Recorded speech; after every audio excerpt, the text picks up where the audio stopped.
26-cı il 19 apreldə keçirilmiş buraxılış imtahanının ingilis dili fənnindən qrammatika suallarına baxaq.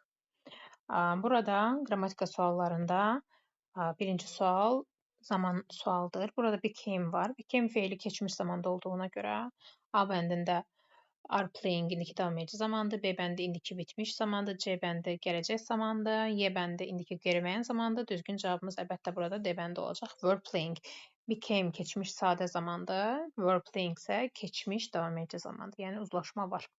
11-ci sualda make-up sentence-dir. Burada da xəbərimizə baxırıq. Xəbərimiz burada are translated olduğuna görə, yəni passive voiced olduğuna görə students-la yox, başlaya bilərik burada new articles-la. Bununla başlaya bilərik. New articles 5-ci ilə. 5 new articles are translated olacaq. 2 are translated kim tərəfindən translated olacaq? By the students. 4 1 nə zaman? At the lesson da var. Yer zərfi gəlsin birinci. At the lesson və twice a week 3 olacaq. 5 2 4 1 6 3. Düzgün cavabımız 5 2 4 B bəndi olacaq. 6 3 olduğuna görə. 12-yə baxaq. 12-də də conjunction bölməsindən bir sualdır. Julia was happy. Tərcümə eləməzdən əvvəl burada yaxınlaşdırıb baxsaq. Burada also və so cavabı var. Bu hər ikisi eyni cavab olana görə çıxırıq. Burada Julia was happy. Yəni Julia xoşbəxt idi. Çünki she had passed her final exam successfully. Successfully bizdə burada böyük bir göstərici kimi bizə köməklik edə bilər. Uğurla keçdi. Ona görə də happy idi, xoşbəxt idi. Cavabımız olacaq B bəndi. Because.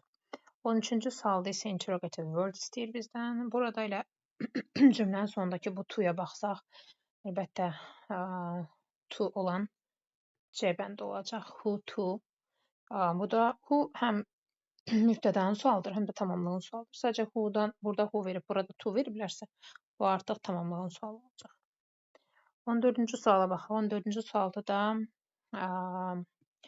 article bölməsindəndir. Burada üstünlük dərəcəsi olduğuna görə əlbəttə ki, A bəndi, B bəndində E çıxacaq. Burada D bəndi boşluq var. Burada Y bəndində E artiklı var, çıxacaq. Cavabımız qalır A, C variantı və burada in the world olduğuna görə düzgün cavabımız olacaq C bəndi. Bu biraz asan sual idi.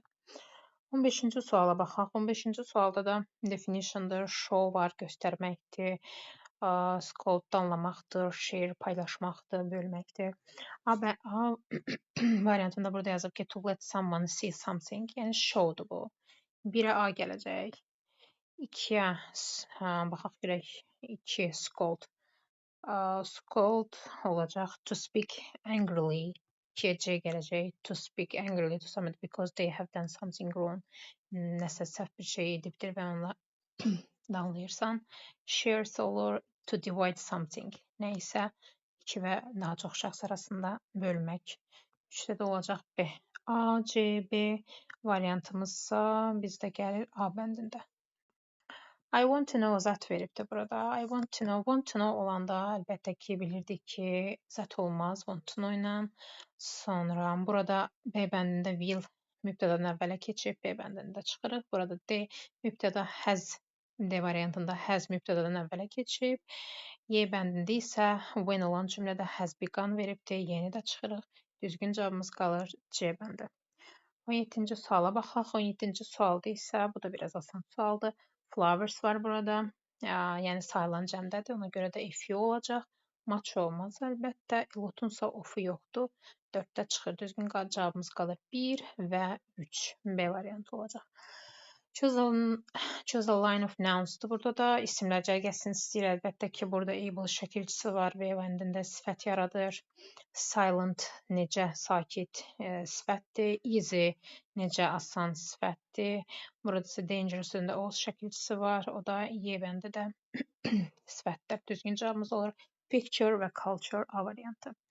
19-cu sualda da correct options deyir. Bu da söz bilmə qabiliyyəti ilə bağlıdır. Burada yazıb ki, Nick always ready to help. Bax, burada bu sözlə cavabımızı düzgün variant seçə bilərik. Yəni, hər zaman kömək etməyə hazırdır. Ona görə də Greedy ola bilməz, disrespectful ola bilməz bu insan. Generous'dir və kinddir. Həm mehribandır, həm səxavətlidir. Birinci və dördüncü o da eləyir A bəndi. 20-ci suala baxaq. 20-ci sualda da night var. Night sözü də at night işlənir hər zaman. Bu da qəlbləşmiş ifadə. B-ni çıxaq, C-ni çıxaq, D-ni çıxaq, A və Y variantlarımız qalır. Burada isə 3 və 4 saatlarla o da olacaq for 3 hours or for 3 or 4 hours. Cavab olur A variantı. 21-ci sualda isə biz baxmalıyıq ikinci tərəflə başlaya bilərik əslində. Any else olmadığına görə, burada any'dən sonra else gəlmədiyinə görə A olmaz. Burada ikinci tərəfimizdə not var, inkar var. B bəndi something-lə, notun yanında something gələ bilməz. Yenə də some'dan sonra else gəlməz. Sonra nothing və anything qalır. Burada da cümlənin içində inkar olduğuna görə nothing ola bilməz. Cavab olacaq Y variantı. As everything is bought, we don't need to buy anything else. Hər şey alındığına görə heç nə ehtiyacımız yoxdur. 22-ci sualda isə bu da biraz asan sual olubdu. Zən var burada. Zən müqayisə dərəcəsinin göstəricisidir. Adi dərəcədir. Burada ümumiyyətlə maçdan sonra mor verməyiblər. Bu da adi dərəcədir. Burada da adi dərəcədir. Düzgün cavabımız olur Y bəndi. More frightening.